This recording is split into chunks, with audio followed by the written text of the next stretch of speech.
Então, boa noite a todos. Sejam todos bem-vindos. É sempre uma felicidade estar aqui em mais uma reunião da Associação Médico Espírita do Mato Grosso do Sul. As nossas reuniões acontecem sempre aqui às quintas-feiras, às 19h30.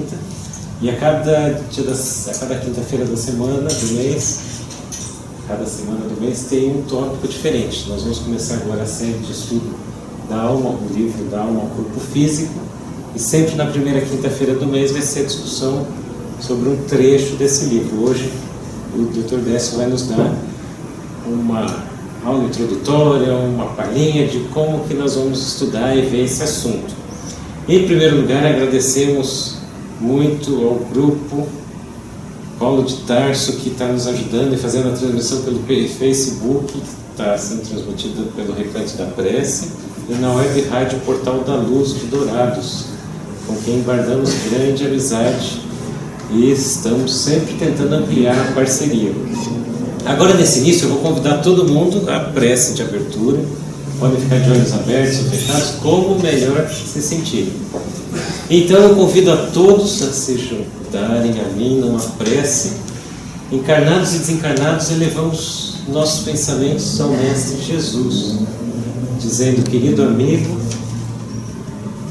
nos conhece-nos há muito tempo e eventualmente melhor do que nós, mas sabes das nossas boas vontades, do nosso desejo de progresso, de aprendizado, de crescimento intelectual e moral.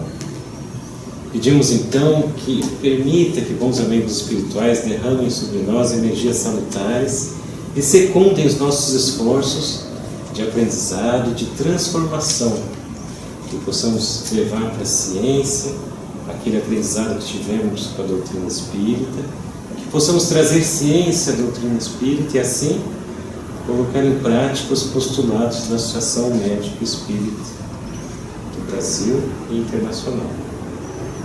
Certos então do apoio da espiritualidade superior, rogamos por todos aqui presentes, pelos companheiros que não puderam vir hoje, por aqueles que nos ouvem e assistem pelas mídias digitais, e em especial pelo Décio, que vai nos apresentar um pouquinho sobre o seu trabalho com esse maravilhoso livro que é da alma ao corpo físico. Que assim seja.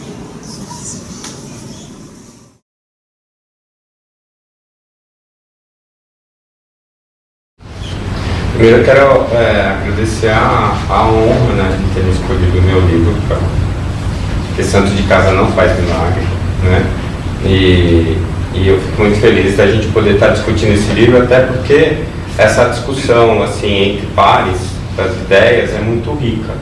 E eu deixo bem claro na introdução do meu livro que eu não estou trazendo verdades, porque eu não sou capacitado para isso, mas assim, a gente levanta as hipóteses baseado principalmente no trabalho do André Luiz, né? E aí a gente vai buscar um eco, uma referência na ciência estabelecida. E a partir daí a gente faz algumas conjecturas. Então, na verdade, esse livro é isso, né? Eu trouxe um pouquinho da história dele. Outro dia eu achei essa foto, que eu tive a cara de pau de mostrar, porque denuncia bem a minha idade, né? Pochete e tudo. E essa foto é de 1998, na fundação do Centro Espírita Luiz Monteiro de Barros, lá em Santos. O Dr. Luiz Monteiro de Barros foi o segundo presidente da Associação Médica Espírita. Ele foi o primeiro vice-presidente e o segundo presidente. A Associação Médica Espírita foi fundada em 1968, a Associação Médica Espírita de São Paulo. Depois, só em 95, foi fundada a Associação Médica Espírita do Brasil. E aqui nessa foto a gente tem a doutora Marlene, né? A gente tem o Fernando, a Tereza, a Rosa, à esquerda ali, mais à direita de vocês, o Nilson, que depois veio desencarnar. Foi o primeiro espírito que eu incorporei como médium, foi ele, né? E acho que só acreditei que eu estava mesmo recebendo a mediunidade porque era ele, né? A gente teve um diálogo. E aí, desde essa época, o incentivo que eu recebia da doutora Marlene e do doutor José Nilson para estudar esse tema, que é a fisiologia vista por uma perspectiva mais ampla do que a perspectiva bioquímica, simplesmente, né? E eu, através desse estímulo, eu lancei o meu primeiro livro, que foi Fisiologia Transdimensional, que foi resultado das aulas que a gente estava dando de fisiologia no curso Bases da Integração Cérebro, Mente, Corpo e Espírito, lá em Santos, que hoje existe até hoje. O ano passado foi comemorado 20 anos desse curso, só que agora ele chama Ciência e Espiritualidade, né? Deu uma melhorada no título, mas é o mesmo curso. E aí, durante todos esses anos, desde 2000, quando eu escrevi o primeiro livro, até o ano retrasado, quando eu lancei do Alma ao Corpo Físico, foi uma evolução. Então, na verdade, do Alma ao Corpo Físico é a evolução do Fisiologia Transdimensional. Aquelas coisas que eu vim estudando, algumas ideias que eu modifiquei. A gente lançou uma outra edição do Fisiologia Transdimensional em que eu fiz alguns ajustes, mas de qualquer maneira não dava para transformar o livro, né? Então a própria doutora Malene me aconselhou a escrever outro livro. Então por isso que nasceu Da Alma ao Corpo Físico. Tem muita coisa do Fisiologia dentro desse livro, Da Alma ao Corpo Físico, mas é um outro livro, uma abordagem mais completa, mais moderna, né? E com ideias. E assim, eu jamais solto um pouco para falar, para trazer hipóteses, né? Que é uma coisa que eu não fiz praticamente no Fisiologia Transdimensional. Eu tinha muito medo de dar minha opinião, e agora eu estou mais cara de pau, então eu vou falando o que eu penso. E as pessoas não são obrigadas a aceitar, né? Deixando bem claro que são hipóteses, né? São ideias para serem discutidas. Eu sempre digo o seguinte: se falar alguma coisa errada e alguém perceber que está errado e for lá e conseguir provar que eu estou errado e mostrar a verdade, eu já fui útil, né? Porque eu provoquei o estudo e a discussão. Então eu fiquei muito contente com o resultado do livro por causa disso, né? Quer dizer, eu acho que eu consegui me ajustar e ajustar o conteúdo dele para um segmento de pesquisadores, de pessoas que querem estudar esse assunto, né? Que é um assunto bastante específico, não interessa a todos, né? Mas interessa bastante a muitas das pessoas que gostam de estudar a parte mais científica, né? da doutrina, e especificamente essa relação entre a alma e o corpo físico, que é o foco central do trabalho, né? Então, todo mundo sabe que nós temos dois hemisférios no nosso cérebro, o direito e o esquerdo. O hemisfério esquerdo é um hemisfério bastante analítico, né? Ele é bastante dicotomizador, ele é muito ligado às percepções sensórias, né? E é o que nós chamamos de cérebro racional. E o direito, que é o cérebro que sonha, que imagina, que cria, né? E os dois precisam estar em equilíbrio, né? Se você for muito pé no chão, você não ousa, você não cria, você não evolui. E se você for só criatividade, se você não tiver nada de razão, você se perde e você também não cria. Então, a ideia é o equilíbrio entre a razão e a emoção. São as duas asas da ave, né? Que tem que bater com a mesma força e com sincronismo para que a ave possa voar. Então, eu faço essa análise, né, do pesquisador e do sonhador. O pesquisador é o cara mais pé no chão, é aquele que tem mais medo de ousar, que gosta de conferir tudo, né, ter certeza. Então, a pesquisa é um caminho seguro, é um caminho lento, mas seguro. E o sonhador é aquele que não tem muita paciência para ficar provando nada. Se a emoção diz para ele que está certo, então ele aceita aquilo e ele vai embora, ele não está preocupado. Então ele vai mais longe, ele ousa, ele cria mais, mas ele se perde facilmente. Então a ideia é você equilibrar o hemisfério direito e esquerdo, é você equilibrar o sonho e a pesquisa, e você colocar os dois pés bem firmes no chão, mas a cabeça no céu, nas nuvens, né? Para você poder inventar, criar, mas depois ter paciência para testar aquilo que você criou, para você saber se aquilo é viável ou não. Então a ideia é essa. Eu me vejo mais como um sonhador do que como um pesquisador, né? Mas eu acho que eu procuro esse equilíbrio, eu acho que é muito importante para todos nós. Bom, uma das coisas que me deu muito ânimo para fazer esse trabalho é essa coisa do momento que nós estamos vivendo dentro da comunidade científica. Muita gente discute isso, eu já tenho até perdido um pouco a paciência no meio acadêmico, porque todas as vezes que a gente propõe uma pesquisa voltada para a espiritualidade, sempre tem alguém queixando, reclamando, bloqueando, criando empecilhos, né? Mas se você for acompanhar o que está acontecendo no ambiente acadêmico, você não tem nenhuma dúvida de que nós estamos em plena transformação de paradigma, né? É o que hoje os cientistas têm chamado de paradigma pós-materialista. Então eles não falam paradigma espiritualista, eles falam paradigma pós-materialista, que é muito claro o momento em que nós nos encontramos no conhecimento científico, de que ele não explica questões fundamentais para a ciência, né, dentro do paradigma materialista. Então a gente não vai abrir mão do que a gente aprendeu, a gente não vai dar as costas porque a gente sabe, mas a gente precisa abrir os nossos horizontes para as coisas novas e com uma nova forma de ver, né? Porque se eu não tiver essa nova forma de ver, eu vou me embotar, eu vou ficar dentro de um dogma, né? Que em ciência não existe dogma, então a gente pode chamar isso de preconceito, mas o preconceito para a ciência funciona como um dogma, alguma coisa que te fecha dentro de uma caixa e você perde a chance de evoluir, de crescer. E eu me lembrei dessa fábula do Hans Christian Andersen, A Roupa do Rei, não sei se todos lembram, né?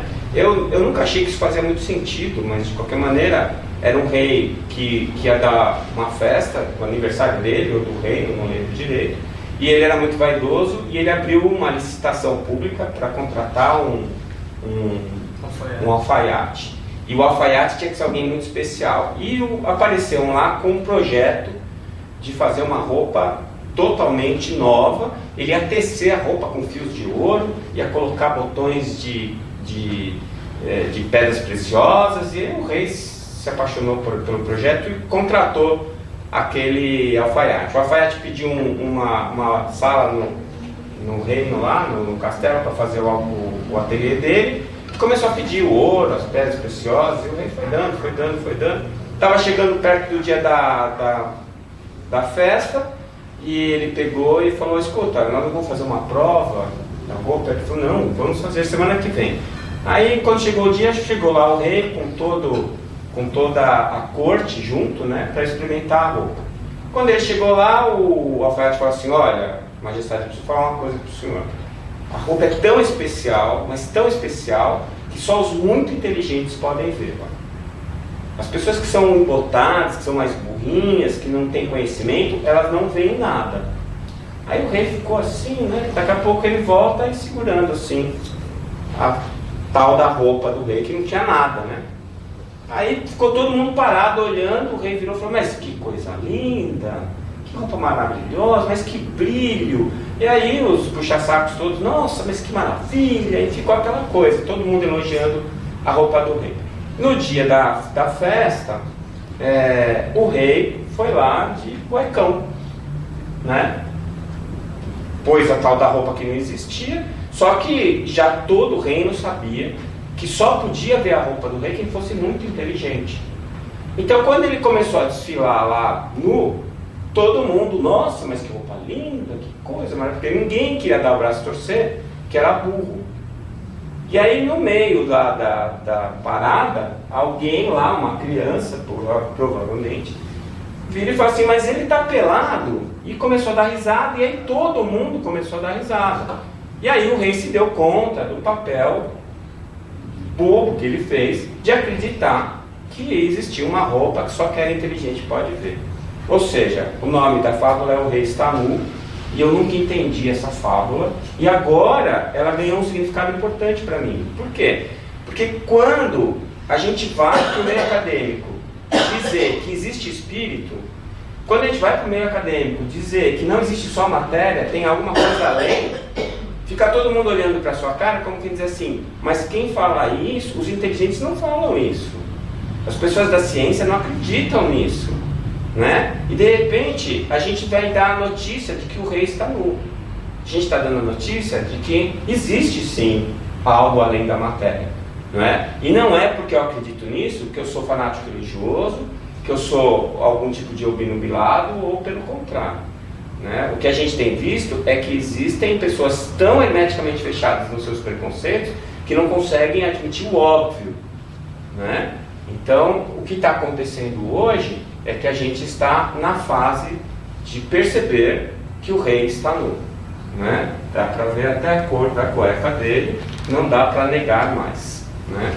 E o meu ideal, que eu tenho buscado todos esses anos, desde lá, quando a gente começou em Santos, com a fundação do centro, com os trabalhos na Associação Médico Espírita, que na época chamava Associação Médico Espírita da Baixada Santista, né? Hoje é a Associação Médico Espírita de Santos, era entender a interface físico-etérica.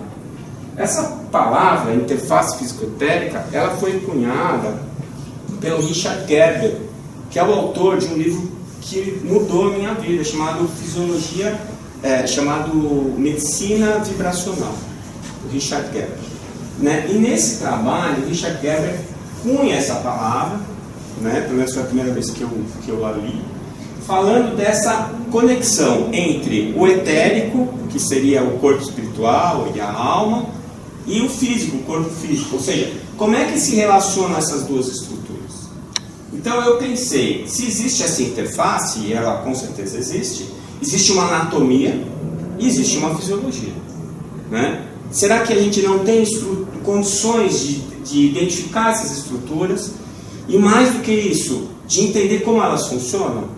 E foi a partir dessa ideia que eu comecei a estudar e construir alguns dos conceitos que a gente vai trazer. Inclusive, o conceito de fisiologia ou de anatomia transdimensional, né? Porque o que seria a interface? Interface é alguma coisa que está entre duas faces. Uma porta é um excelente exemplo de interface. Então, quando a gente está aqui no auditório e olha para a porta, a gente fala que ela é a porta do corredor. Mas quando você está no corredor e olha para esta mesma porta, você vai falar, esta é a porta do auditório. Então a porta é do auditório ou a porta é do corredor? Dos dois, ela é interface. Então você pode considerar que a porta faz parte do auditório, pode considerar que ela faz parte do corredor, ou os dois. Então essa é a interface. Nós acreditamos que existem mais dimensões além das que nós conhecemos, né? Nós estamos aqui ligados em uma percepção de 3 dimensões, né? Mesmo sabendo que, por exemplo, nós não vemos a terceira dimensão. Os nossos olhos, a nossa retina, não vê em 3D. Mas o nosso cérebro constrói a informação da terceira dimensão. Então a gente só vê a altura e largura, né? E o cérebro dá a noção de profundidade pelo tamanho das estruturas. Então, a própria terceira dimensão, ela não é tão facilmente perceptível, não é? Quanto a gente imagina. Então, se uma pessoa perde uma visão, ela começa a ver em 2D. Agora, ela vai ter dificuldade de ver o que está longe, está perto? Não, porque o cérebro dela já vai substituindo isso daí, tá? Agora, existe a 4ª dimensão, a 5ª, a 6ª. Quantas dimensões nós temos?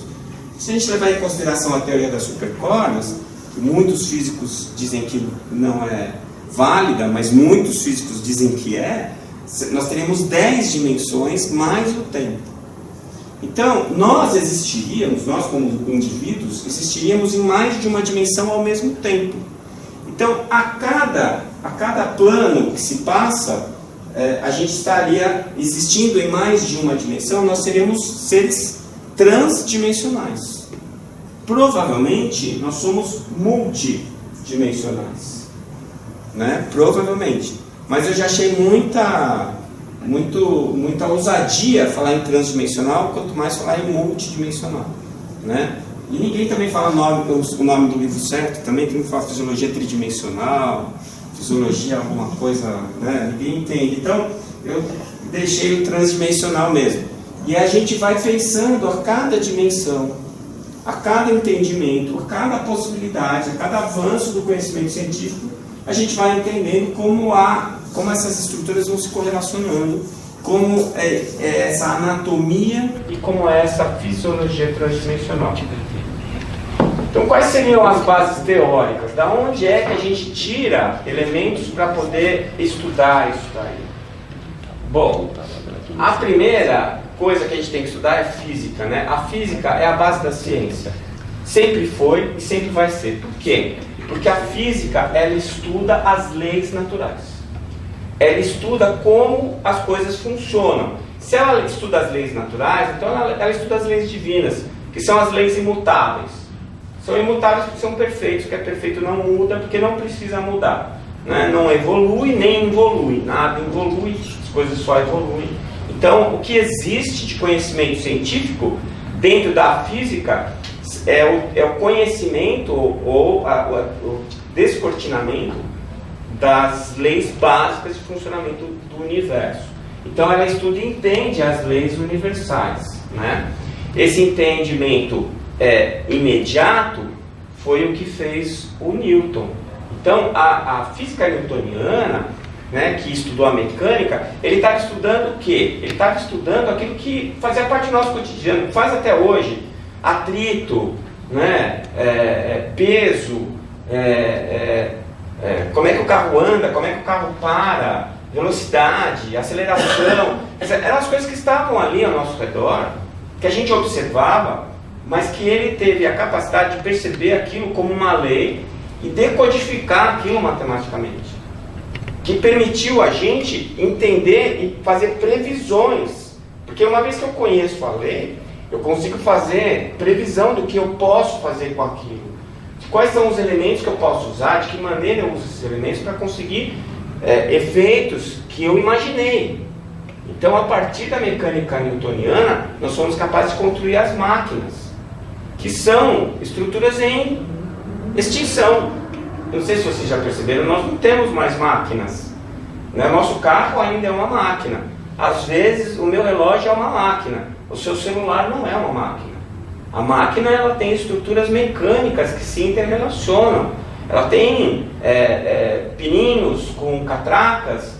E hoje, a gente está substituindo o mecânico pelo eletrônico.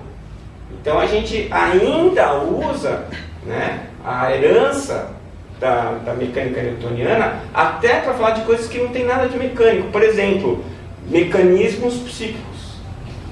Quer dizer, mecanismo psíquico é uma coisa que a gente usa, uma palavra que a gente usa como referência à física newtoniana. Mas o nosso psiquismo não é composto de peças. Né? E às vezes você vê um ícone sobre alguma coisa falando sobre psiquismo, tem uma peça mecânica ali dentro da cabeça, ou duas, né? Dando a ideia de uma máquina. Né? Então, na verdade, a gente entendeu o que estava sobre nós a partir dos estudos do Newton, entendendo a realidade imediata. O segundo passo foi a física einsteiniana, né? Que é a física relativística. O Einstein, ele pegou alguma coisa que não era tão evidente, que era mais sutil, mas alguma coisa que era perceptível, que pode ser exemplificada a partir do nosso intelecto, das coisas que estão ao nosso redor. Então eu sempre digo que eu estava lendo sobre o Einstein, ele gostava muito de andar de bicicleta à noite num parque em frente à casa dele. Né? Ele morava na Suíça, casado. Ele e a esposa iam andar de bicicleta à noite. E à noite, no final da tarde, só que no final da tarde lá no inverno tem até lua, né? 4 horas da tarde lá, lua e estrela no céu. E a bicicleta deles tinha um dínamo que ficava encostado na roda, que gerava eletricidade para iluminar, iluminar uma lanterninha que ficava na frente da bicicleta. E eles andavam de bicicleta ali. E o Einstein olhando a velocidade da bicicleta dele, mais a velocidade da bicicleta dela, mais a velocidade da luz da bicicleta dele e da luz da bicicleta dela, como qualquer um de nós faria, ele pensou na relatividade, pensou, não, energia é igual a massa vezes a velocidade da luz ao quadrado, né? Quer dizer, ele pensou na velocidade da luz da bicicleta dele em relação à velocidade da luz da bicicleta dela, e ele conseguiu ver uma condição completamente diferente da mais óbvia, né? E a partir daí ele desenvolveu a relatividade. E isso foi uma coisa que mudou muito a nossa forma de ver o universo. E ele descortinou para nós o funcionamento não do imediato, do que está ao nosso redor, mas do que está no universo. O que ele descortinou, as leis que ele percebeu, fizeram a gente entender melhor o comportamento dos astros, dos planetas, né? das galáxias e assim por diante. Então ele ampliou muito a nossa forma de ver o mundo e ele tirou aquela percepção menos óbvia, né? Quer dizer, se eu estou parado numa estação de trem e tem um trem indo embora e tem duas pessoas, uma de frente e outra de costa, qual é a velocidade ou a relação da luz para cada uma dessas três pessoas? Ele imaginou uma viagem pelo universo, uma viagem espacial, em que o tempo passaria de forma diferente para quem está no foguete do que para quem fica na Terra, né? E se você viajasse no universo, você voltaria mais novo do que as pessoas que ficaram aqui, elas envelheceriam mais rápido que você. Bom, a gente já está falando de uma coisa que parece meio mágica, porque a nossa noção de tempo é uma coisa linear e absolutamente inflexível. O tempo passa e não adianta, vai passar para todo mundo igual. Não é verdade. Ele já veio dizer para a gente que não é igual. Se você estiver em outro lugar ou viajando numa outra velocidade, o tempo vai se comportar de uma outra maneira. Então percebe como ele ainda está descortinando as leis do universo, mas ele não está falando do que a gente consegue ver, pegar, tocar, observar. Ele já está falando de uma coisa um pouco mais sutil, que a gente consegue até imaginar, mas que ela é muito menos óbvia do que era a newtoniana. E agora, o terceiro passo, que não é uma coisa recente, parece, a gente fala da mecânica quântica como se tivesse acontecido ontem, né? Não foi, né? Era quase tão antiga quanto a teoria da relatividade. É a física quântica, na verdade é a mecânica quântica, né? Que ela veio trazer uma coisa, ou ideias, que pervertem a nossa capacidade de percepção do óbvio, do lógico, não é? Agora, por que a gente fala tanto de física quântica? Porque é a primeira vez que a ciência traz a proposta dualista. O que é a proposta dualista? O que nós vivemos hoje é a proposta monista. O que é que existe? Matéria, ponto final. Tudo vem da matéria. A nossa mente seria um fenômeno da matéria. Tudo seria proposital ou a partir da matéria. E a quântica diz o seguinte, que a matéria se comporta conforme o observador. Ora, quem observa? Matéria não observa a matéria. A matéria não tem capacidade de observar. Então, quando a física quântica fala que o observador altera, através de colapsos quânticos, a forma ou comportamento da matéria, ele está sendo dualista. Ele está dizendo, olha, não é só matéria que existe. Tem alguma outra coisa que não é matéria e que influencia a função material. Influencia a forma com que a matéria se comporta. Só isso é absolutamente revolucionário. E por isso, até hoje, a mecânica quântica é discutida e tem muitos físicos que não gostam do assunto. E quando a gente faz uma ilação da mecânica quântica com filosofia, com biologia, eles convulsionam de raiva, não é? Só isso não tem nada a ver. Não, matematicamente não tem nada a ver. Mas quando veio a mecânica quântica, ela deu a base para toda a ciência mecânica, que funcionou. Quando a gente entrou na relativística, todas as outras áreas da ciência acompanharam. E agora com a quântica, também. Por quê? Porque a física, mais uma vez, está descortinando as leis universais, as leis naturais, que são as leis divinas. Então, o que eles apresentam para a gente pode e deve ser considerado nas outras áreas da ciência. E quem faz falar isso para a gente com muita clareza é o filósofo francês Edgar Morin. Ele diz que não tem como a gente trabalhar a ciência no mundo de hoje sem a transdisciplinaridade. Veja, não é inter, não é multi, é trans. Ou seja, ele fala que não tem como estudar biologia sem estudar física quântica. Não tem como estudar física quântica sem estudar biologia. Não tem como estudar sociologia sem estudar física quântica. Os saberes, eles se interrelacionam, né? Nós fizemos o que Descartes nos recomendou. Diante de algo muito complexo, vamos dividir em pedaços menores, entender os pedaços menores.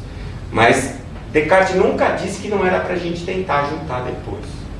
Né? E ele também nunca disse que o todo é a soma das partes, porque o todo não é a soma das partes.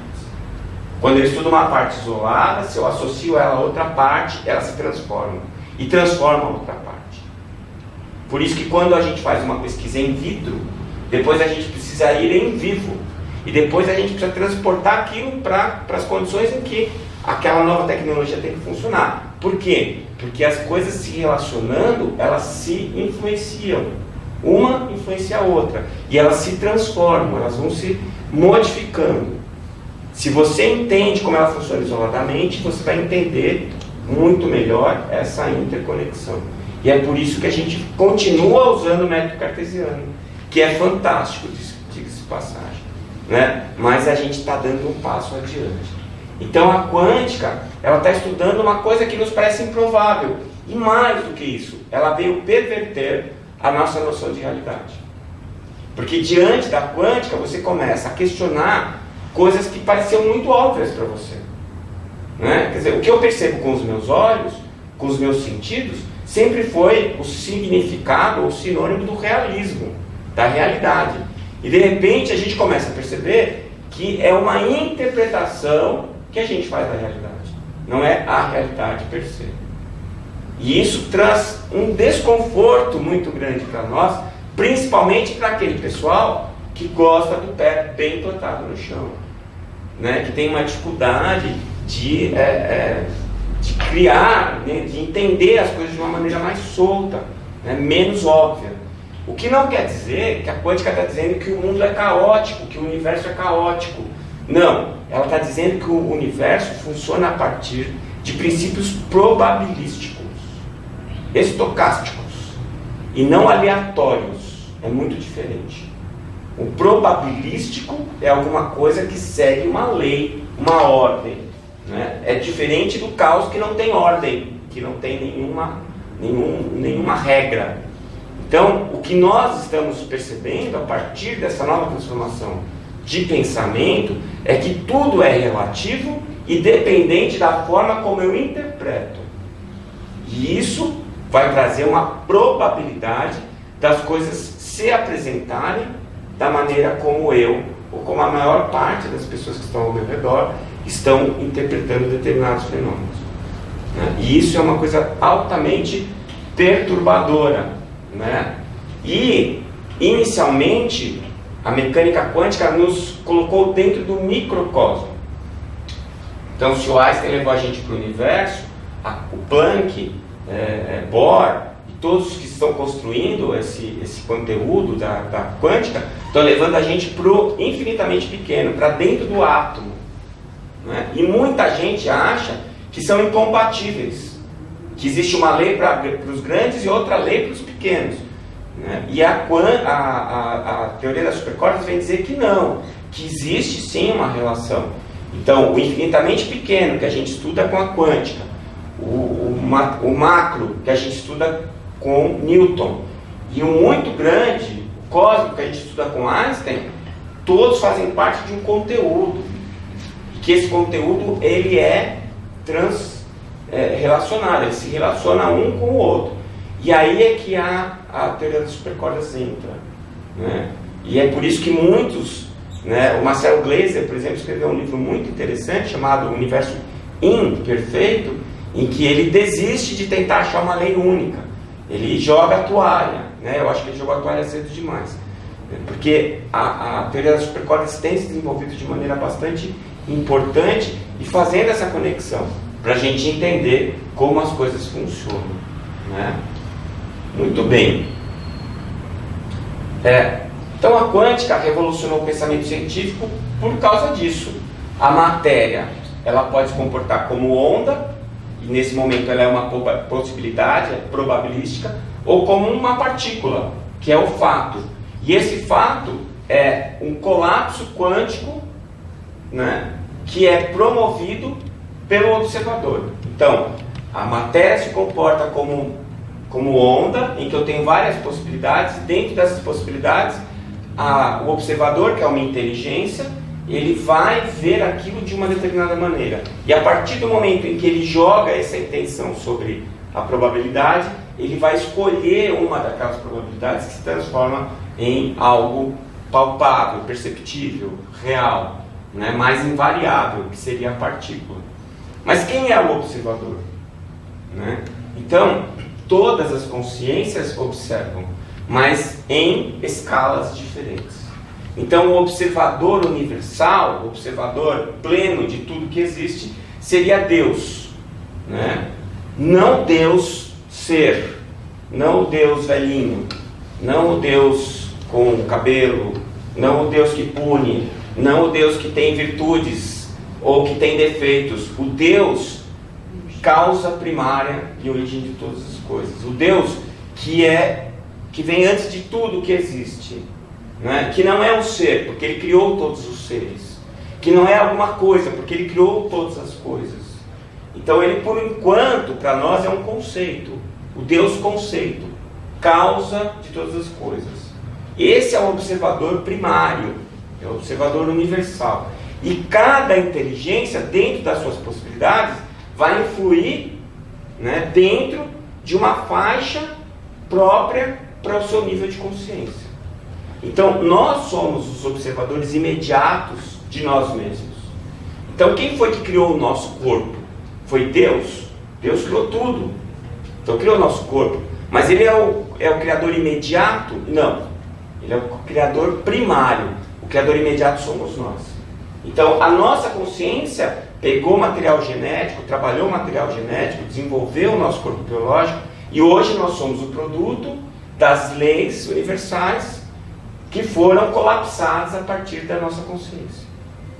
Então, por que quando eu estou andando no carro e o farol está vermelho para mim, e eu penso assim, bom, se a quântica é verdade, eu vou desejar que o farol fique verde para mim, e o farol fica verde. Agora na outra rua vem vindo um outro que pensa igual a mim, e vai falar assim, não, o farol vai ficar verde para mim, fica verde para ele também, nós vamos bater. Isso não vai acontecer. Por quê? Porque o nosso nível de interferência não chega a esse ponto. Porque se chegasse, nós não iríamos querer que o farol ficasse verde para nós se a gente tivesse a consciência que tem outro carro vindo na outra direção. Não é? Então, conforme eu amplio a minha capacidade de perceber o universo, eu amplio a minha consciência, com isso eu amplio o meu livre-arbítrio, a minha capacidade de escolher. E dentro dessa capacidade ampliada, eu aumento também a minha responsabilidade sobre as coisas que eu faço. Esse é o processo evolutivo. Né? Então, o observador imediato somos nós. Né? Quem que criou esse prédio que nós estamos aqui dentro? Fomos nós, foram os homens. Alguém projetou, alguém veio aqui construir, alguém veio aqui colocar o cimento, alguém veio aqui colocar a parte elétrica. Não é? Foi projetado e executado. Nós plasmamos isso aqui. Porque nós somos consciências co-criando o universo. Mas nós não somos capazes de criar um planeta. Mas Jesus é. Jesus criou o planeta Terra. Com um monte de gente dando assistência para ele. Né? Deve ter lá os botânicos, os biólogos, né? Os físicos, para criar toda a estrutura necessária para a gente chegar onde nós estamos agora. Né? Um dia nós também vamos ser capazes disso. Porque nós vamos continuar co-criando o universo. Através do quê? Da nossa inteligência, que age sobre a matéria e a transforma. Né? Sempre com uma capacidade de fazer aquilo bem ou mal. E dentro desses erros e acertos, a gente aprende e a gente evolui. Né? Então, a quântica diz pra gente que nós somos inteligências geradoras de realidade, da realidade percebida, né? Que não é a realidade per se. A realidade per se, como diz Arthur Schopenhauer, só pode ver a realidade mesmo quem é desprovido de desejo. E o desejo é a capacidade de quem ignora. Então, se eu não sei que uma coisa é de determinado jeito, se eu ignoro aquela coisa, eu desejo alguma coisa, eu desejo como ela deve ser.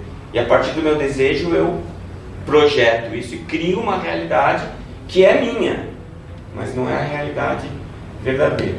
Então, conforme eu vou tirando os véus, né, Maya, como chamavam os hindus, conforme eu vou descortinando esses pequenos mistérios, né, conforme a física vai avançando, conforme a ciência vai avançando, conforme a minha capacidade de consciência do universo vai avançando, eu vou tendo menos espaço para o desejo e vou tendo o preenchimento, né, da realidade.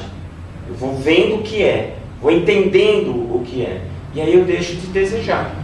Adianta alguma coisa eu desejar que não anoiteça hoje? Não adianta. Então eu desejo que não anoiteça? Não, porque eu sei que vai anoitecer. Como eu sei que vai amanhecer amanhã. E desejando ou não vai amanhecer. Então, quando eu conheço, quando eu entendo, eu perco espaço para o desejo. E aí eu passo a enxergar a realidade como ela é. Né? Então, esse mundo de incertezas, entre aspas, é um mundo estocástico. É a contraparte probabilística de um processo determinístico. Né? Parece uma bobagem isso, mas é uma grande verdade. Qual é o processo determinístico? Todos nós vamos evoluir. Todos nós vamos aprender. Isso é inexorável. Isso é determinístico. Mas como que nós vamos chegar lá? Isso é probabilístico. Nós vamos escolhendo os processos. E às vezes pode dar mais certo, às vezes pode dar menos certo. A gente pode ir mais rápido ou mais devagar. A gente pode estacionar em alguns pontos, avançar mais rápido em outros. Por quê? Porque nossas escolhas vão determinar isso. E isso é probabilístico. Mas aonde nós vamos chegar é determinístico. Nós vamos chegar lá. Tá? E o estocástico é bem isso. É a contraparte probabilística de um processo determinístico. Né? Então, esse mundo de incertezas não são incertezas. Elas são incertas a curto prazo, mas a longo prazo não. Né? Então, isso vai gerar uma nova forma de ver tudo, inclusive as nossas relações com outras consciências, aí na comunicação local, não temporal, né? E nessa coisa de uma comunicação global, total, tudo se comunica com tudo, não é? E muda a forma de ver e perceber o mundo. Ela vai perverter a nossa noção de realidade. E aquilo que eu falei, quem é que observa? Né? Quer dizer, a quântica está introduzindo essa questão do observador. E quem é que observa? A inteligência observa. A observação é um ato inteligente. Eu não tenho como observar sem ter conceitos, sem entender processos, né? Senão eu não vejo. Na verdade, eu não vejo o que eu não entendo. Né? Naquele livro Quem Somos Nós, eles falam que quando as caravelas chegaram na América, os índios não viam as caravelas. Porque aquilo não tinha nenhum parâmetro, nenhuma referência. E eu, num primeiro momento, eu achei aquilo meio absurdo. Mas depois eu me lembrei do meu treinamento como cirurgião. E quando eu ia fazer uma hérnia, que é a primeira cirurgia que o R1 vai fazer, mesmo eu estudando, eu vendo no atlas de anatomia, eu entendendo onde cada estrutura estava, quando eu ia para o paciente, eu fazia incisão, eu não conseguia identificar nada, era tudo vermelho. Tudo vermelho, eu não conseguia. Aí o professor falava assim, você está vendo o ligamento aqui? Eu falava que estava para não ficar chato, mas não estava vendo nada, estava vendo tudo vermelho. Aí passa um ponto do ligamento, eu ficava com o porta-agulha perto de onde ele tinha mostrado o dedo, para ele me mostrar onde eu tinha que passar, porque eu não sabia. Eu não estava vendo. Aí um belo dia eu consegui enxergar o ligamento. Aí eu falei, nossa, olha ele aqui. Aí eu consegui plasmar aquilo na minha cabeça. Então, aquilo só passou a existir para mim a partir do momento em que eu consegui entender todas as relações daquele elemento. E aí eu consegui entender o que poderia estar passando na cabeça do índio passando na praia e não conseguindo ver uma caravela, porque aquilo não tinha nenhum precedente para ele. Ele não tinha nem olhado no atlas, como eu olhei antes as estruturas. Ele não tinha nenhum precedente. Né? Então a gente começa a entender um pouco o que isso significa. O que é a realidade, o que não é a realidade. Na questão 27 do Livro dos Espíritos, Kardec faz a pergunta e os Espíritos trazem a Trindade Universal. E eu acho isso muito importante.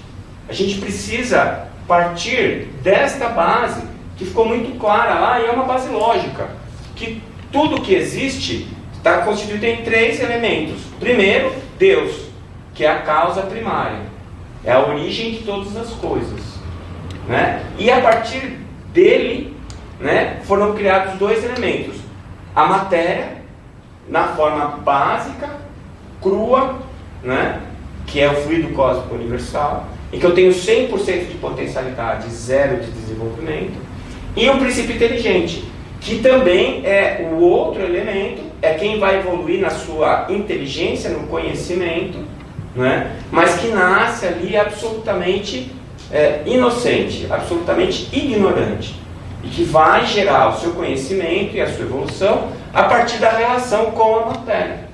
Então, a inteligência muda a matéria muda a inteligência. A inteligência aprende, fica mais complexa, transforma a matéria mais complexa. E assim as duas coisas vão andando, né? Então, quem evolui de fato é a inteligência. Mas a inteligência traz a matéria consigo. Nós estamos num momento, por exemplo, que a gente olha a forma mais elementar da matéria, um átomo de hidrogênio, né? E este elemento é altamente complexo. E a gente não tem condições de chegar a um elemento não divisível, que é o que os gregos chamavam de átomo, não é? Nós demos o nome para o átomo achando que era indivisível, então logo em seguida já percebemos que não era. Mas será que não existe o átomo do grego? Será que não existe aquele elemento que é indivisível? Provavelmente. E provavelmente não é uma bolinha, é uma cordinha. Por isso que a teoria das supercordas é muito interessante. Porque ela diz que a cordinha é a mesma, mas a forma como ela vibra cria partículas diferentes. Cada frequência de vibração cria uma partícula diferente, que vai formar o abecedário, né, do universo, em todas as dimensões.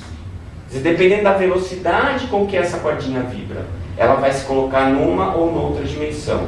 E de acordo com a frequência com que ela vibra, ela vai ganhar esta ou aquela característica. E aí elas vão se juntando para dar a complexidade que a gente vai emprestar à matéria a partir da nossa consciência, a partir do nosso conhecimento sobre o universo e as leis universais. Então, em A Gênese, Allan Kardec nos deixa claro que nada é realmente espiritual, senão a alma ou o princípio inteligente. O resto é matéria. Certo? Muito bem. Para trazer um pouco disso para a nossa realidade atual, a gente vai falar um pouquinho dessa questão da neurociência, que eu já trouxe alguns elementos aqui, né? Na fisiologia neural, a gente entende quase tudo como um neurônio funciona. A gente sabe como a gente é capaz de perceber os elementos externos, como é que os receptores eles impressionam as nossas células e como essas impressões são transmitidas para o nosso cérebro. A gente entende como que o cérebro se divide para interpretar esses elementos, mas a gente não tem a menor ideia de como esses elementos são construídos, com significado, né? com alguma diretriz, com alguma capacidade de conteúdo, né?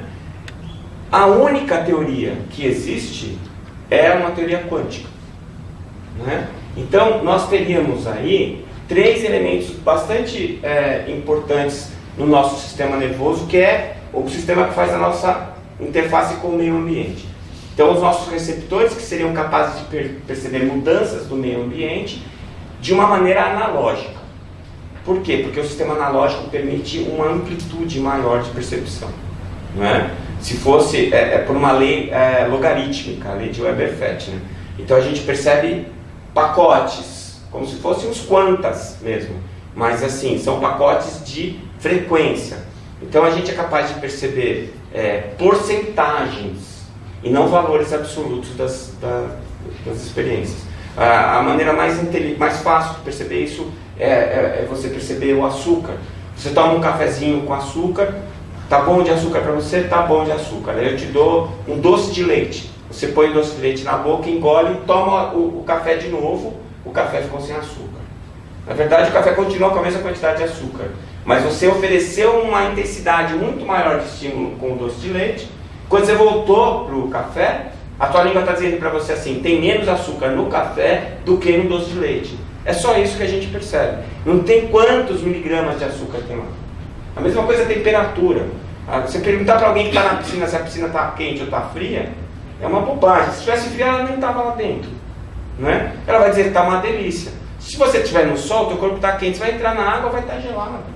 Aí você vai falar que o outro é mentiroso. Na verdade, ele está trazendo a realidade dele, você está confrontando com a sua.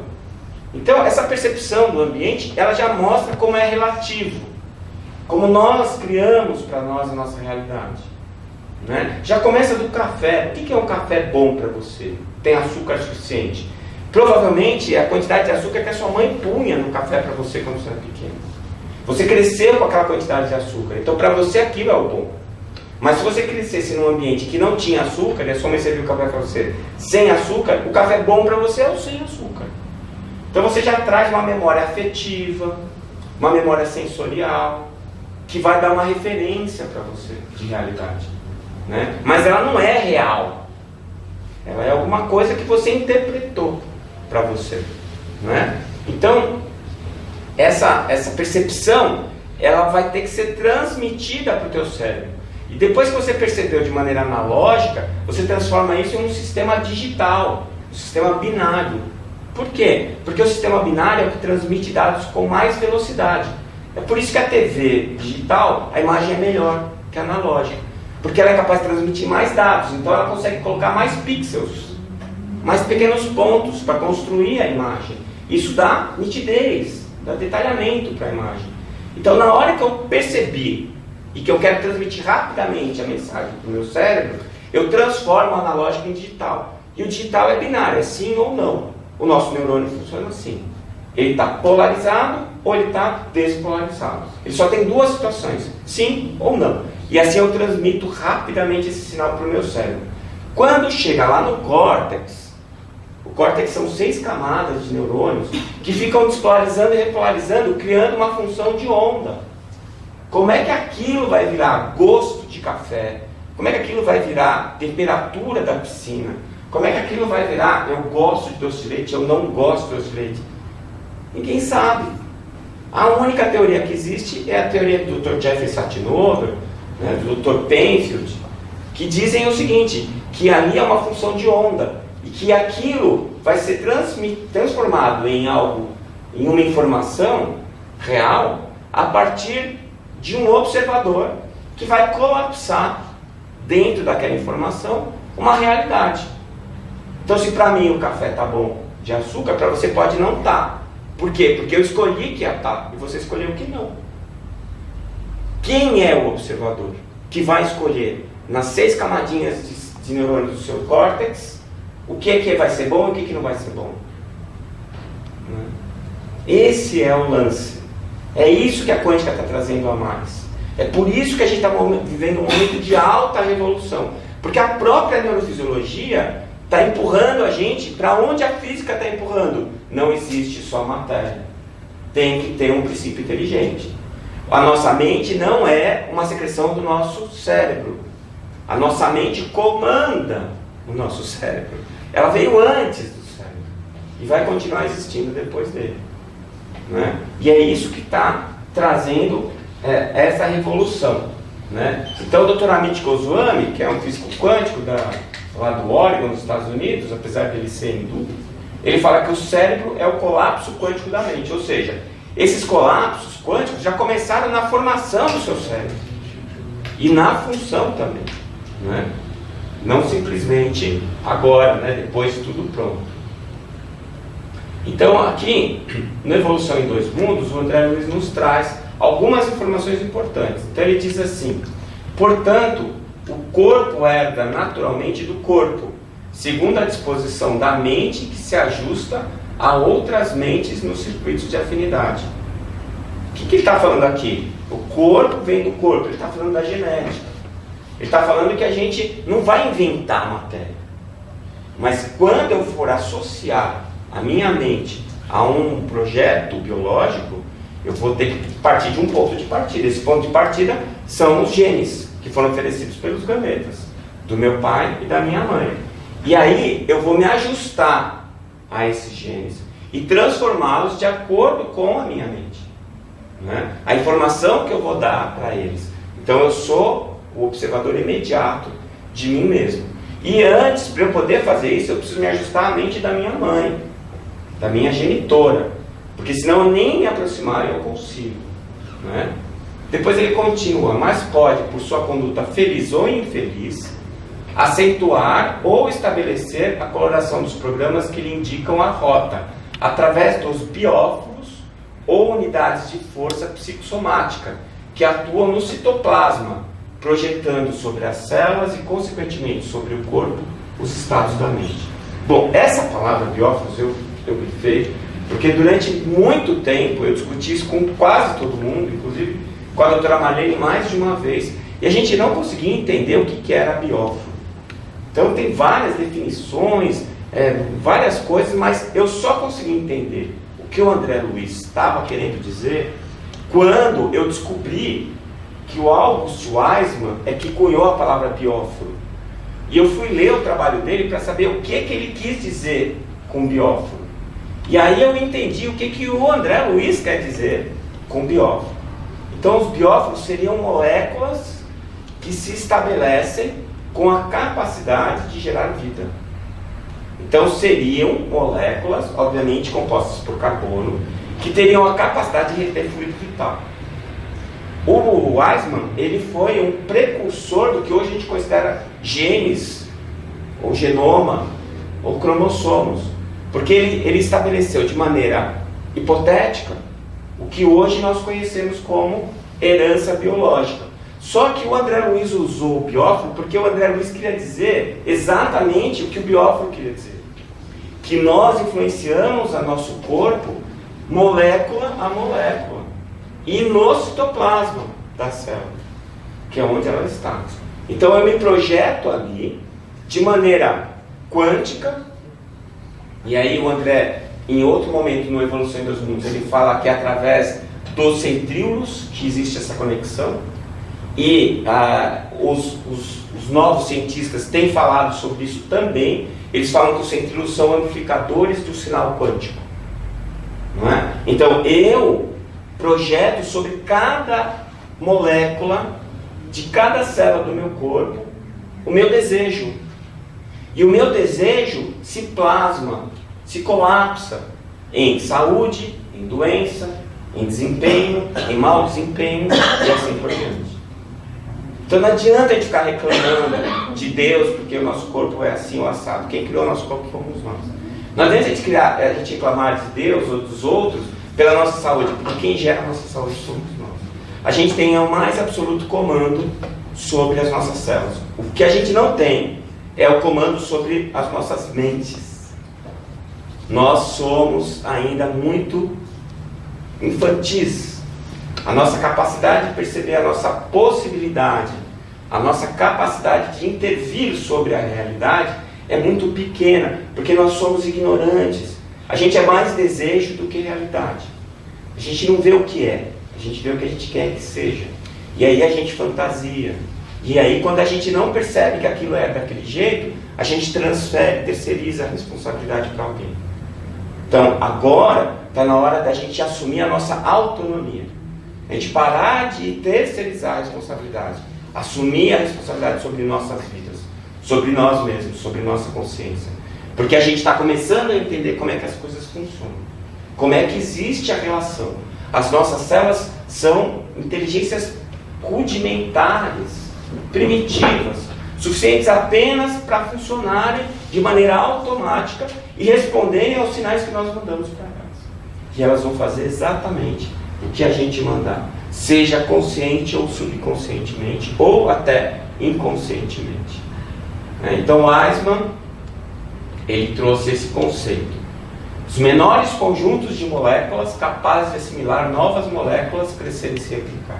Esse é o conceito de bióforo do August Weismann. E é exatamente isso que o André Luiz queria dizer. Foi por isso que ele usou a palavra do Weismann, bióforo. Tá? Então, é exatamente isso que significa. E ele diz: toda a matéria viva é constituída por bióforos, mas há diferentes tipos de bióforos. contendo diferentes números, arranjos e tipos de certas moléculas orgânicas básicas, que se organizam em diferentes tipos de células. Então, ele não só percebeu a necessidade da existência dessas moléculas, como percebeu a necessidade de haver uma diversidade dessas moléculas para que elas pudessem atender à complexidade das nossas consciências, né? Então, seriam as estruturas moleculares capazes de se ligarem com o fluido vital. Portanto, quando o André Luiz fala que o nosso desencarne se dá molécula a molécula, ele está sendo literal, né? Elas vão se soltando, né? Molécula a molécula, né? Nós vamos nos descolando molécula a molécula quando o nosso fluido vital perder a capacidade de adesão ao carbono, né? E isso se dá de maneira cíclica. É por isso que nós precisamos trocar as nossas células constantemente. Porque quando esse fluido vital vai se soltando, a gente precisa renovar a célula para que haja uma nova adesão de fluido vital. Quando é que a gente perde esse fluido vital? Quando nós perdemos a capacidade de renovação celular. E aí vem o envelhecimento, até que a gente vai perder a capacidade de reter fluido vital. Por isso que, na minha opinião, não existe um tanque de gasolina que a gente nasce de fluido vital e quando acabar a gente desencarna. Não é isso. O fluido vital está no ar, está na respiração, está no alimento, está na água, está em todo canto. O fluido vital está disponível. Agora, quando nós perdemos a capacidade de manter esse fluido vital preso entre o meu corpo biológico e o meu corpo espiritual, é a hora que eu vou desencarnar, né? Então, a gente já está falando da interface. A gente já está falando de elementos que estão conectando o meu corpo espiritual ao meu corpo físico, né? E o André Luiz nos dá informações muito grandes a respeito disso, né? Muito extensas. Então, essa anatomia transdimensional ela estaria estruturada mais ou menos assim. E aqui é uma coisa bem minha, né? Da minha cabeça. Provavelmente está errado, tem outras coisas, mas só para a gente entender. Começamos lá no princípio inteligente individualizado, que você pode chamar de alma ou não, né? Mas é o princípio inteligente que é você, é a sua essência, né? Mesmo que você esteja num ambiente que não exista matéria, que o André Luiz explica para a gente no livro Libertação, que ele chama de Segunda Morte, que é uma esfera crística, onde não existe matéria, você continua existindo como princípio inteligente individualizado, porque você é um indivíduo e você cria um campo informacional que ele chamou de corpo mental, né? Então esse corpo mental ele vai existir sempre como campo informacional. A partir do momento em que eu vou descendo e que eu entro em contato com matéria, esse corpo mental vai organizar outros corpos do chamado perispírito, né? Ou corpo espiritual, que também teria várias camadas de acordo com as várias dimensões que nós vamos preenchendo dentro do nosso processo evolutivo. Depois a gente entraria no campo biomórfico ou modelo organizador biológico. Então aqui o campo biomórfico é o conceito do Rupert Sheldrake, que é um biólogo inglês, né? O modelo organizador biológico é um conceito do Dr. Hernani Guimarães Andrade, né? Mas a gente pode usar o conceito que os espíritos deram para o Allan Kardec, que é perispírito. É a mesma coisa, tanto faz, mas já é matéria. Então, até aqui o corpo mental não é matéria, não é? Agora, aqui já é matéria, mesmo que bem etérica. Depois ele teria os centros de força. Os centros de força são os transformadores de energia. É como se fosse você pegar 110 para transformar em 220. Você precisa de um transformador. Então, quando eu passo de uma dimensão para outra, eu preciso desses transformadores. Então, existiriam esses campos de força que o André Luiz chamou campo de força, mas que a gente tem os chakras também. Então, a princípio, a gente imagina que são sinônimos, mas no livro eu tomei a liberdade de pensar diferente, de que são duas estruturas, né, que estão relacionadas, mas não são a mesma estrutura. Então, se você olhar a capa do livro, parece uma ampulheta, né? Mas na verdade a ideia é a ideia da ampulheta mesmo. Então, o centro de força é a parte mais interna, né, mais para o lado do corpo espiritual. E o chakra é a parte mais externa, estaria no duplo etéreo, O duplo etérico já é a primeira parte do corpo biológico, do corpo físico. Então, seriam elementos de transformação de energia que utilizariam, né, como mecanismo básico a energia vetorial. Então, a energia vetorial seria a energia de adaptação. Então, quando a energia vem, que a energia é matéria, quando ela vem do perispírito para o corpo físico, ela vai ser freada. Quando ela vem do corpo físico para o corpo espiritual, ela vai ser acelerada. E uma energia vetorial, um sistema de energia vetorial é capaz de fazer isso. Então a gente teria esses grandes centros, seriam esses grandes transformadores, que estariam conectados, os chakras dos centros de força. Os nadis, que seriam pequenos transformadores, menores, a gente teria muitos deles no nosso corpo. E depois os meridianos acupunturais. Então, até aqui nos nadis, a gente ainda estaria falando de matéria etérica, fluídica. Nos meridianos acupunturais, a gente já está falando de corpo físico. Então, se você for ler o Medicina Vibracional, do Richard Gerber, você vai ver que desde a década de 60, que já se identificou os meridianos acupunturais em gama-câmara, né, colocando radioisótopo e vendo a leitura do radioisótopo em gama-câmara, que são substâncias radioativas. E aí desenhar os meridianos acupunturais como os chineses já previram. E que já se fez a visualização desses meridianos acupunturais em microscopia eletrônica.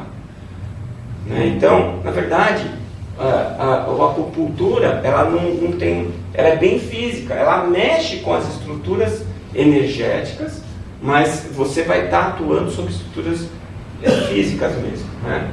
Depois dos meridianos acupunturais, você vai para os microtúbulos dentro das células, que vai mexer com os bióforos, né? E finalmente você chegou na célula.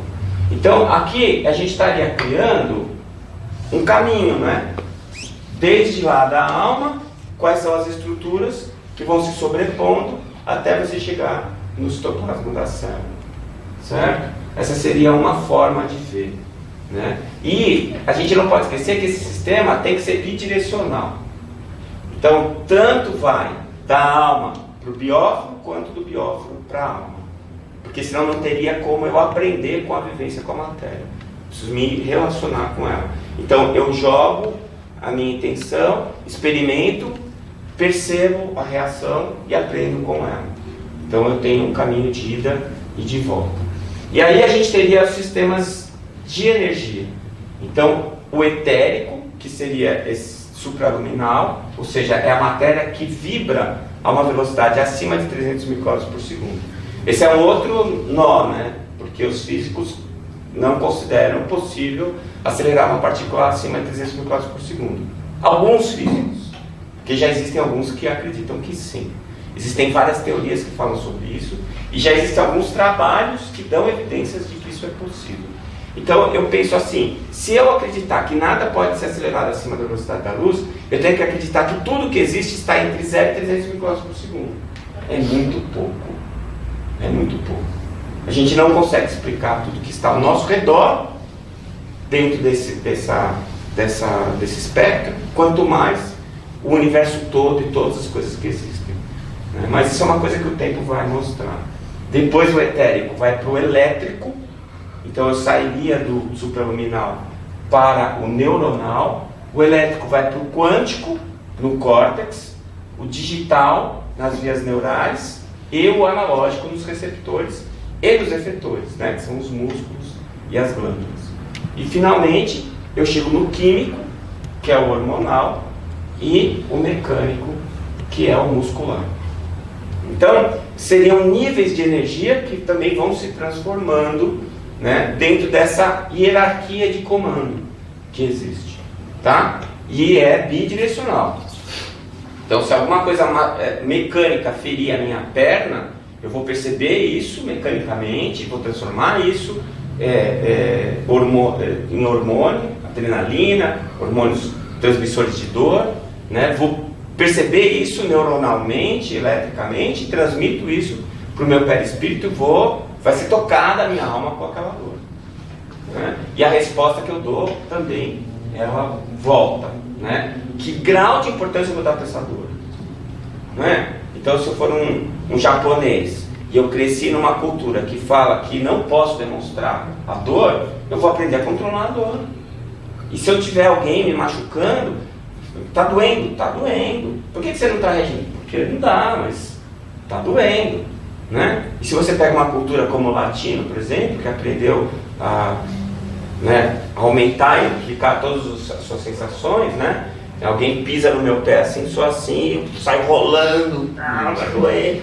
Então é uma coisa já de cultural, né? É uma questão cultural.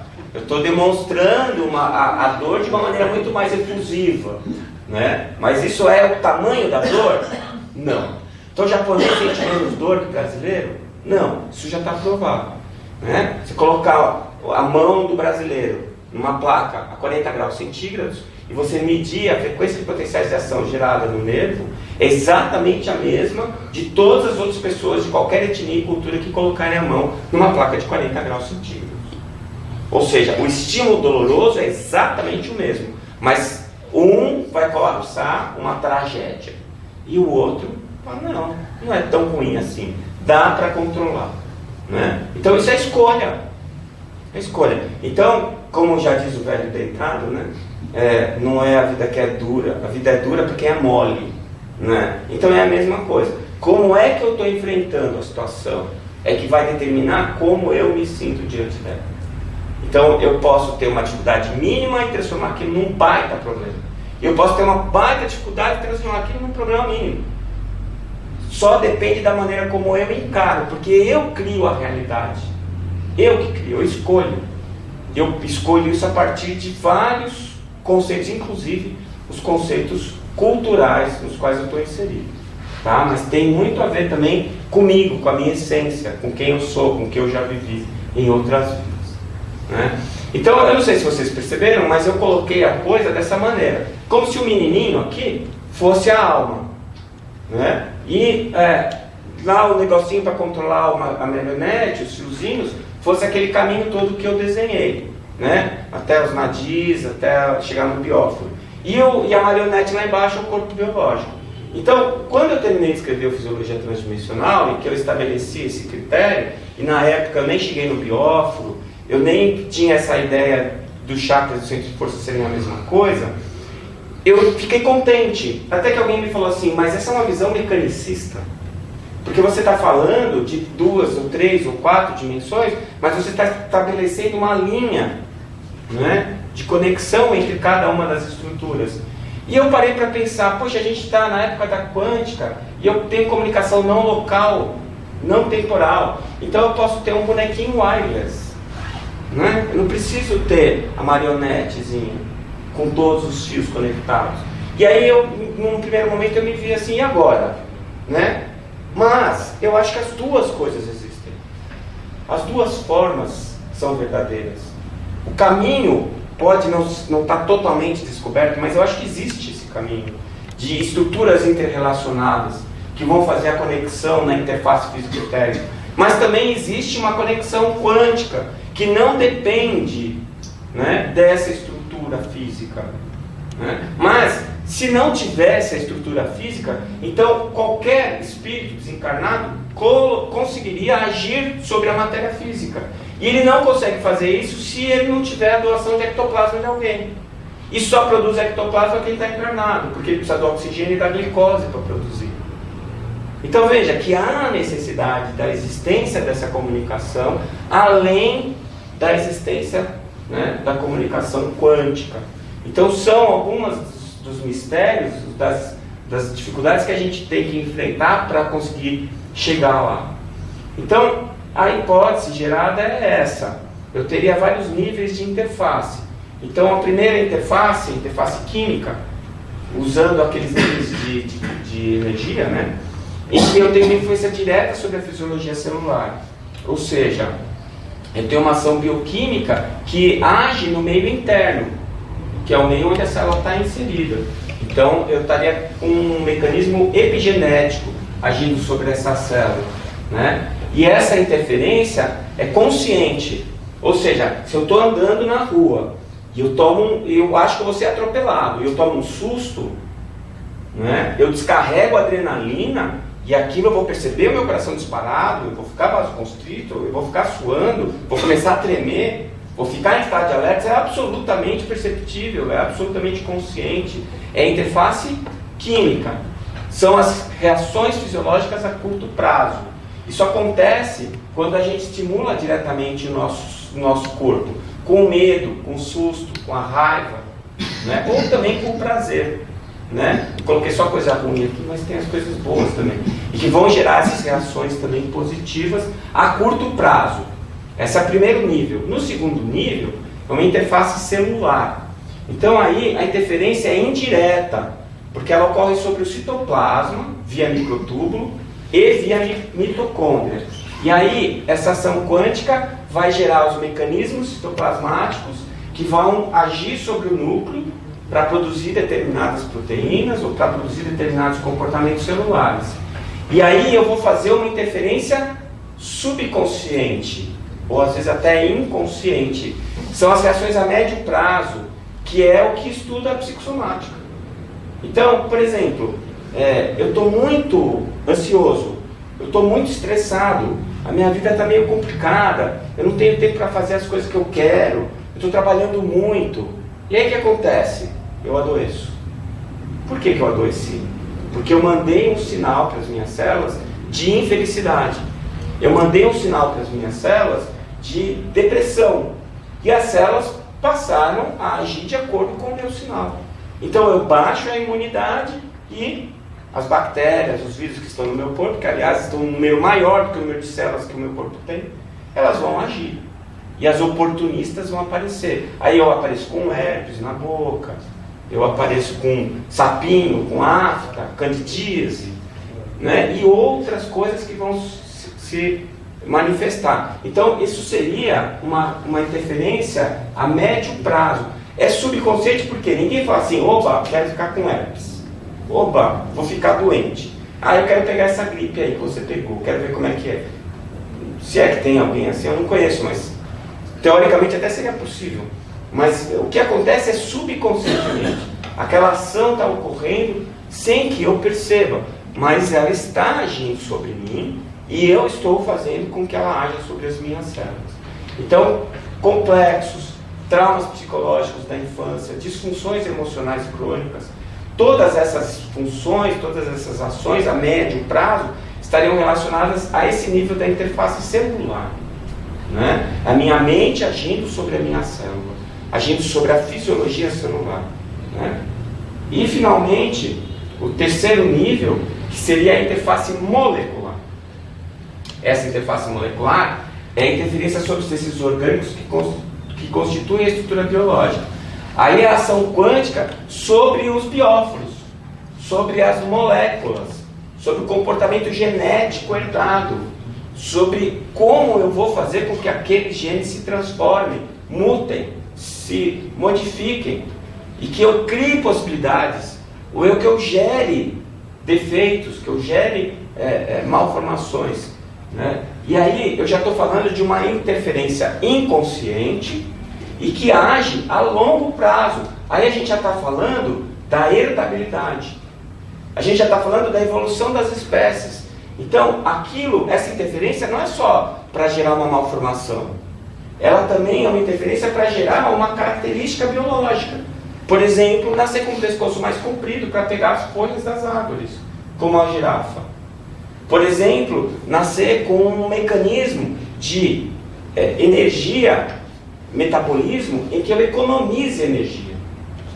Por quê? Porque eu moro num lugar onde eu gasto muita energia e tenho pouco alimento, né? Então eu vou ser um indivíduo que vai ser altamente bem sucedido no Alasca, né? Mas que se vier para o trópico, que está cheio de fruta, que não tem problema de alimentação e que também não gasta energia para manter o calor, vai ser obeso, né? Por quê? Porque ele traz uma informação de reter energia, de guardar, economizar.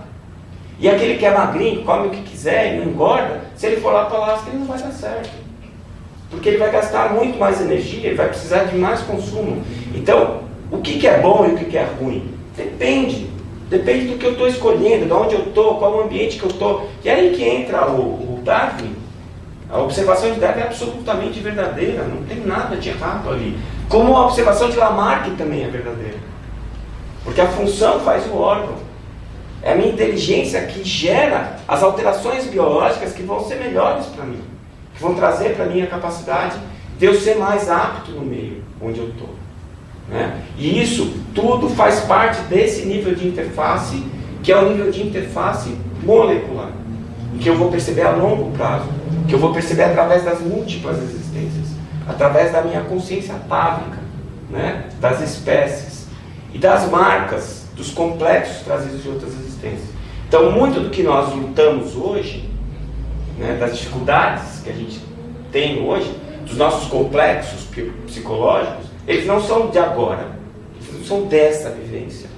Eles são heranças, são memórias, são informações, arquivos que a gente traz de outras experiências e que, mesmo que não conscientemente neste momento, eles foram projetados nas nossas moléculas e estão provocando efeitos, né? E que são efeitos que a gente pode entender, né? Pode procurar, pode pesquisar. Então eu termino com essa frase do August Weismann. Eu tinha muita raiva do Weismann, sabe? Eu só conhecia ele por uma coisa, que ele contestou o Lamarck. Quando o Lamarck falou que os animais se transformavam pela necessidade do meio, ele fez um experimento que ele pegava os ratinhos e cortava o rabo dos ratos quando nasciam. E ele falava assim, se o Lamarck tiver certo, daqui a pouco os ratos vão passar a nascer sem rabo. Quer dizer, a ideia estava errada, o processo estava errado, né? E o efeito que ele esperava nunca ia acontecer, porque ele não gerou uma necessidade evolutiva para o rato diminuir o rabo. Ele criou um acidente recorrente de cortar o rabo do rato. Então, obviamente que não era verdade. Eu só conheci o Weismann por esse trabalho dele. E eu achava isso horrível. Depois que eu fui estudar as outras áreas, as outras coisas que ele pesquisou, ele era um cara extremamente inteligente. Ele pensou muito à frente do seu tempo, né? Menos em relação ao Lamarck, né? E ele fala assim, se uma hipótese pode ser usada para explicar um grande número de fatos que não são compreensíveis de outra forma, ela ganha um alto grau de probabilidade. E esta aumenta quando não há nenhum fato que a contradiga. Ou seja, o rei está nu. Não é? Nós estamos diante de um cenário que nos obriga a aceitar a existência de algo que não seja matéria. Nos obriga a entender essa relação que existe entre essa inteligência que não é material e a sua interferência sobre a matéria que nós já conhecemos também. Que nós já temos várias estruturas e várias possibilidades de percepção, né? Então, esse é o tom do livro, não é? Coisas que a gente percebe com ideias, coisas que o André Luiz traz com coisas que foram estudadas, ideias, hipóteses, possibilidades, não para serem aceitas, para serem discutidas, para serem até combatidas, né? Se houver uma ideia encontrada, mas que se fale sobre isso, porque é o próximo passo da medicina. A gente já não está mais conseguindo só mexendo com as células, com a matéria, com a bioquímica. A gente não está mais conseguindo os efeitos que a gente imaginava. A gente andou muito, né? Eu fiz agora, dia 15 de dezembro de 2017, eu fiz 30 anos de formato. E eu fiz um flashback assim, de quando eu me formei. Nossa, mudou muita coisa.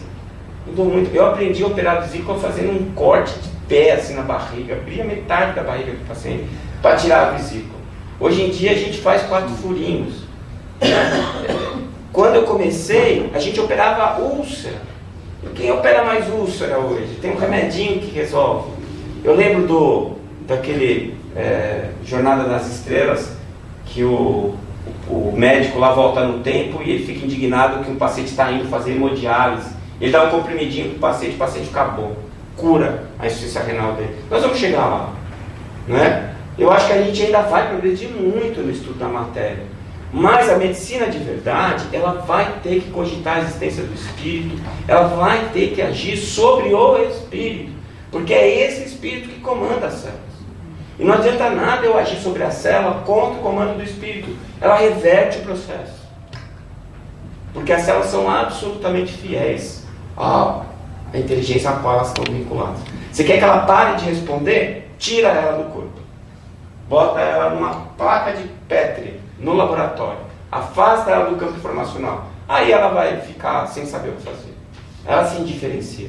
Mas enquanto ela estiver no campo informacional, ela vai responder às informações ou às demandas desse campo informacional, né? E esse é o próximo passo. E eu termino aqui com a imagem da doutora Marlene, né? Porque ela é que direcionou a gente para isso. Se hoje existe uma AMMS, é porque em algum momento ela permitiu isso, através do esforço dela, através da dedicação dela.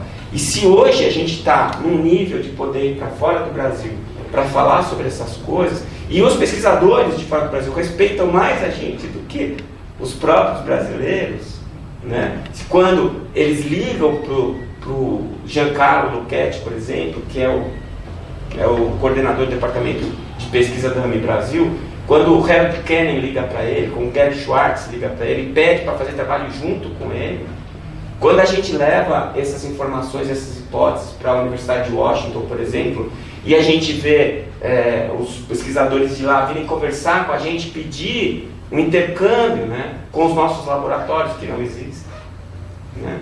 Quando o Dr. Peter Fenwick vem perguntar onde estão os papers do Dr. André Luiz, né? Como é que eu faço para ler esse pesquisador? E a gente vai explicar para ele que são obras psicografadas, e vai trazer a obra do André Luiz para o inglês, e ele conhece hoje mais André Luiz do que muitos espíritas no Brasil. A gente percebe o tamanho da obra que ela fez, né? Quantas portas ela abriu, quantos caminhos ela construiu, né? Não só aqui no Brasil, com mais de 74 anos, como fora do Brasil, em vários centros de pesquisa, mesmo onde não tem AMI, a AMI tem correlação, tem contato com pesquisadores que estão fazendo a instalação do paradigma pós-materialista, né? E quem sabe, né, esse trabalho aí, esse livro, seja uma das peças, uma das ferramentas que ajude nessa instalação, né, nesse processo aí, que eu acho que ainda vou ver bem mais avançado antes de eu desencarnar, né? Estou planejando morrer com 100 e poucos anos. Eu fiz 54 antes de ontem, quer dizer que eu ainda tenho mais pelo menos uns 48, 47 por aí, né? É isso, eu queria agradecer a paciência de vocês me ouvirem, agradecer o pessoal da internet também, né, que ficou heroicamente aí ouvindo as minhas divagações, e espero que o estudo que a gente desenvolva aqui seja útil também, né, seja legal, que a gente possa ir além do livro, né, que ele é um ponto de partida só. Obrigado.